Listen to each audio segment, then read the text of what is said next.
Chehringizda kulka bo'lsa, xandamdur hayot. Qalblarga sevgi to'lsa, imkondur hayot. Mardonlar mardligiga maydondur hayot. Qarindoshlar mashribida mehmondur hayot.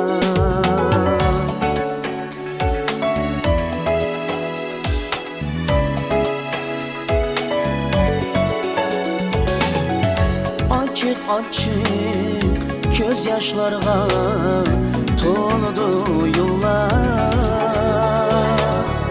Medet birer cinimizga mehrli qo'llar. Ümit kuşi pervaz qilar manzilni bo'ylab.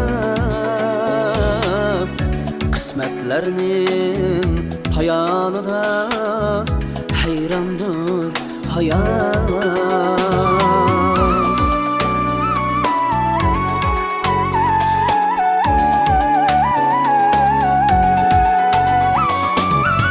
Gül çiçekке pürkengeyimiz bahar demleri. Hemra yana bizge soğuk kışın gemleri.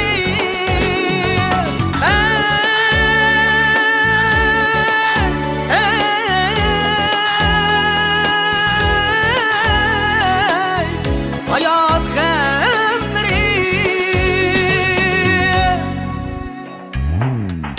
Tan bularken her kişinin artık kemleri. İnsan üçün ganimettir, mihmandır hayat. İnsan üçün ganimettir,